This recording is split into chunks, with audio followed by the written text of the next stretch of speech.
story kicks off with Harry Haft, a survivor in a concentration camp at Auschwitz. Harry, now a boxer in America, steps into the ring to fight La Starza. Unfortunately for Harry, his memories of the camp and his lover, Leah, keep coming. As a result, he struggles to focus and loses the fight. Thereafter, Harry's friend, Peretz, who also survived the camp, urges him to forget about the past and focus on what's important. The past is the past. Don't think of the past. The past just comes, one thing or another. Later in the evening, they walk into a bar to get some drinks. There, Peretz falls in love with the singer, Rushka. However, Harry meets a journalist, Anderson, who offers to publish Harry's story. Uninterested, Harry says everyone already knows about his story as the survivor of Auschwitz, but Anderson feels there is more to know about the story. Harry still ponders over his lover, Leah, and he has a strong feeling that she is not dead. Nonetheless, Anderson drops his card in case Harry has a change of mind. Think about it. Yeah. The next day, Harry walks to a refugee office to get anything he can about Leah, but the clerk insists there is no information about her yet. Annoyed, Harry attacks the clerk, but Miriam immediately steps in, assuring him that they are still working on finding Leah. Miriam. We are trying to help you find her, but you have to trust us. That afternoon, Harry meets with Barkley and urges him to set him up against one of the best boxers, Marciano. Barkley feels the odds are against him, and that, for someone who could not stand La Starza, Marciano seems too much for him. Harry believes Leah is still alive. Barkley, I need to fight. But for her to know he survived the camp too, he needs to get famous. With that, he feels Leah will find him. A few moments later, Harry meets Anderson to strike a deal, which is to get publicity so he can be famous and be noticed by Marciano. But Anderson agrees to the deal only on the condition that he has to narrate how he survived back then in the concentration camp. Finally, Harry begins narrating his story of his time at the camp at Auschwitz. Back then, Harry attacked a Sturman for the death of Jean's wife, Reschiel. However, Schneider stepped in and had him transferred, with the sole purpose of using him as an asset to generate money.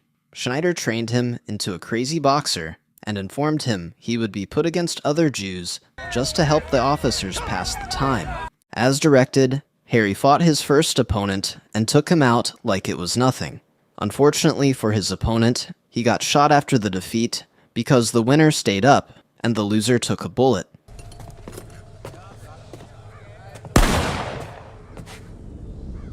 In the present, Harry grows tired of telling his story, so he urges Anderson to get something published, with the little he has said already. A few days later, news about Harry's story is published, but Peretz does not seem cool about it. Peretz switches their conversation and says he wants to get married to Rushka. I decided to marry Rushka. Harry does not buy the idea, saying that's not how love works. On the contrary, he feels what he has for Leah is real love. However, Peretz insinuates that Leah is just a random girl Harry smashed in the camp. This hits a nerve, and Harry punches Peretz. The next day, Harry trains in the boxing gym for his next fight. Then Barkley walks in and announces that a fight has been scheduled with Marciano. As a result, he urges Harry to train and fight like the animal that he is. Being called Animal suddenly brings back memories of the camp again, and Harry loses focus as usual. Harry!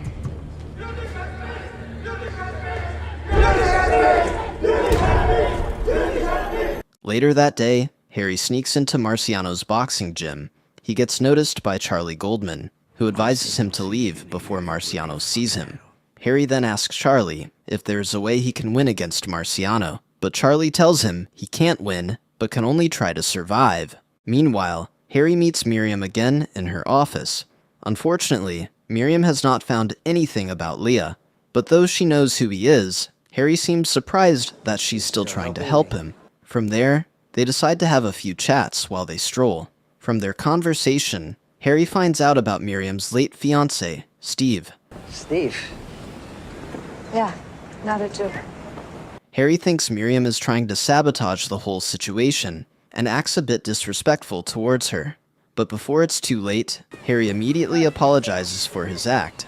That evening, Anderson meets Harry in the boxing gym to take some pictures for his upcoming fight against Marciano.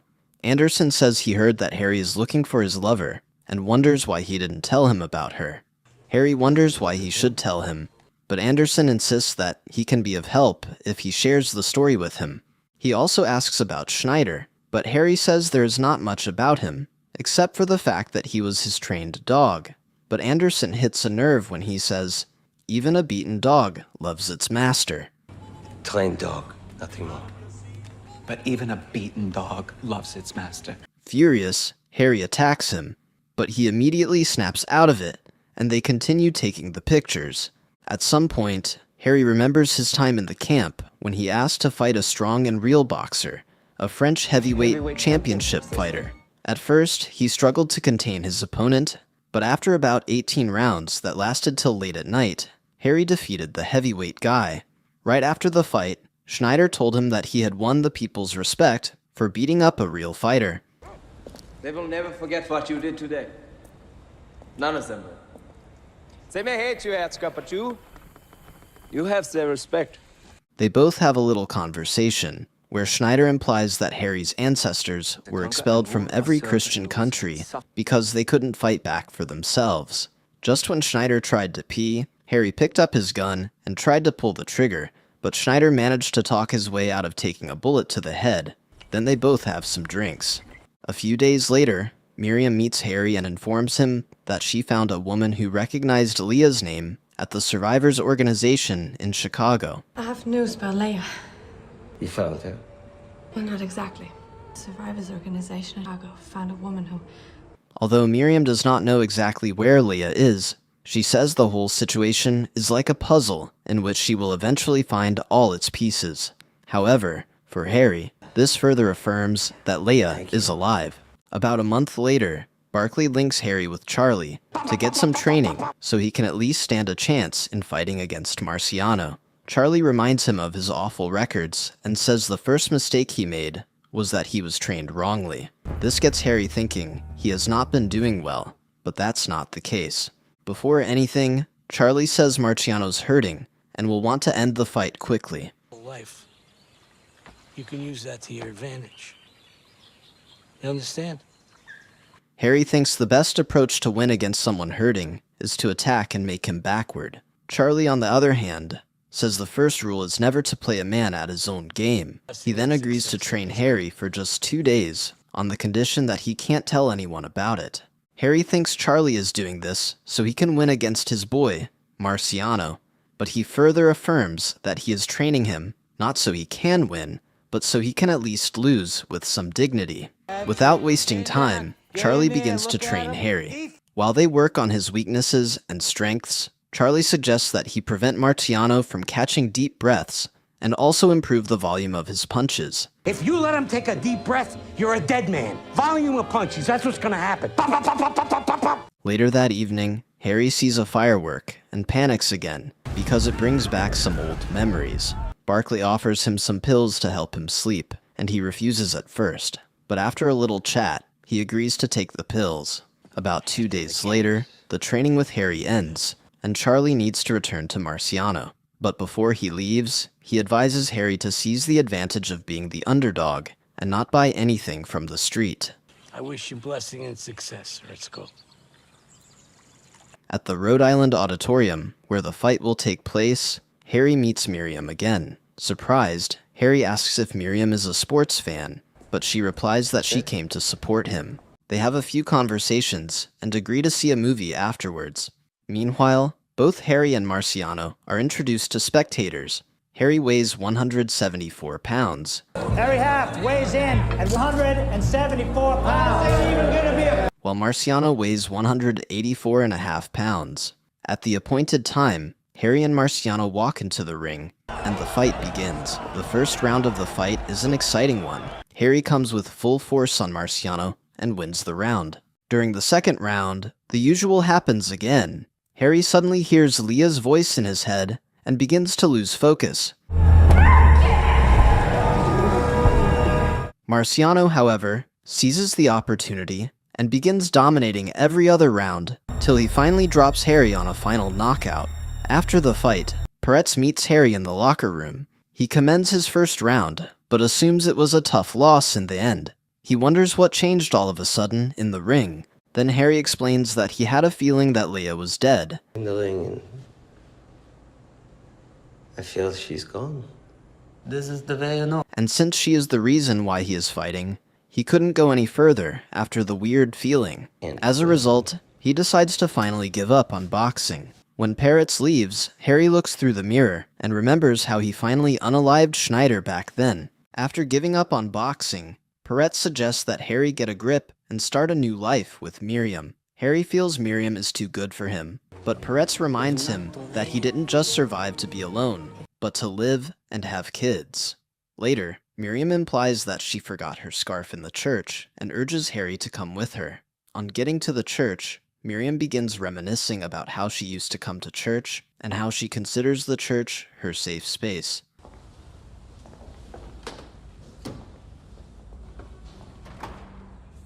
Harry does not buy into this. He recollects that his god didn't turn up when his sister's son was killed by the German soldiers back then, barely 2 hours after coming to life. Miriam understands how he feels, so she suggests he stop looking for Leah. Harry, on the other hand, asks Miriam if she will be able to share him with Leah if he decides to share her with her late fiancé, Steve, and she says yes. A few months later, Harry and Miriam get married.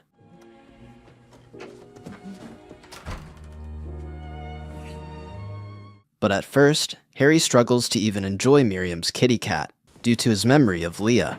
Nonetheless, Miriam understands, and gives him time to come around. Years later, Harry finally settles well with Miriam, and they begin to lead a good life. Thereafter, Anderson finds Harry in his new shop, with the address to the location of Leah, just as he promised years back. This scatters his healing process again. I told you, Harry, I keep my promises. You be well. And he begins to take the aggression out on his son, Alan. Harry calls Alan out, yelling and urging him to get his boxing gloves. He gets Alan to the boxing gym and begins to use emotions to train him, and leaves him in there till he is done. Meanwhile, Miriam feels he is only terrorizing the kid, but Harry feels he is just teaching him how to protect himself. But Miriam is not buying into this. Later at night, Harry begins to have a nightmare about the past again.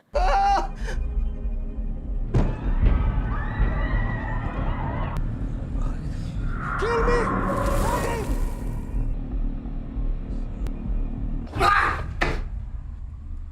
So when Alan sneaks up on him, Harry jolts awake and checks if Alan is hurt or not. The next day, Alan confronts Miriam regarding the issue with his father. He wonders what's wrong with him. Then Miriam insists that Harry will tell him what's wrong with him when the time is right. Yes, you could say I had a friend. Once. In the camps. Alan, on the other hand, wonders when the right time will be. Maybe when he turns 40 or something. Also, Alan does not feel Harry likes him enough as a father. During their mother-to-son conversation, Harry walks in. Then Alan immediately moves out to prepare for school, along with his sister, Helene. Worried, Harry asks what the issue is. After a little persuasion, Harry is forced to explain that he has been acting cold. Turns out that he is still yet to get over how he was made to fight his friend. Jean, back then in the concentration camp, a fight that made him fight and unalive his friends. Jean was much more than a friend. They did everything and shared things back then in the camp. Harry feels guilty for taking Jean's life and blames himself because he feels he could have done better than fighting Jean, who was always ready to give up his life for him. Although Miriam feels he didn't have a choice and couldn't have done better than that, Harry still feels he could have said no to the fight. Regardless of how Harry feels, Miriam feels Alan deserves to know about the whole story. This annoys Harry because he does not want his kid to have a share of his dark past. Who deserves to have that kind of darkness pushed inside of them, inside of their children? But irrespective of his emotions, Miriam feels that to fix his family, Alan needs to know about it. A few days later, Harry takes his family on a vacation to the address Anderson gave him, Tybee Island, Georgia. While they have some time in Georgia, Harry urges Alan to prepare for a drive. Knowing her husband very well, Miriam knows something is off. She asks why they are on a sudden vacation, but Harry refuses to open up. Nonetheless, Miriam could sense that Harry brought them to Georgia because of Leah. Apparently, the vacation is to meet and bid a final goodbye to Leah. Bist abgewohnt, Herzke. After finding out that she is alive, Harry drives along with Alan to meet Leah. Turns out that Leah is now married to a man named Michael, and blessed with 2 kids, Sarah and David. Meeting Leah feels like a happily ever after story, but in reality, it's more of a goodbye for both of them. They both have some healthy conversations, where both ask if they love their partners. Leah says that she was about to give up back then in the camp. When I wanted to give up. But her love for him kept her going. She further adds that she found the article published by Anderson and got married the morning after his fight with Marciano. Thereafter, Harry drives back to his wife, Miriam, at the beach. On their way, he shows Alan an old picture and explains everything he has been hiding from him. Not to grow up fearful that someone or some people would come after you because of your faith. His life at the concentration camp. Later, Harry returns to Miriam, wins her over with some jokes, and they return to being a happy family. Harry and Miriam remained married until he died in 2007. Miriam passed away in 2019, and they are survived by their 3 children and 6 grandchildren. The end.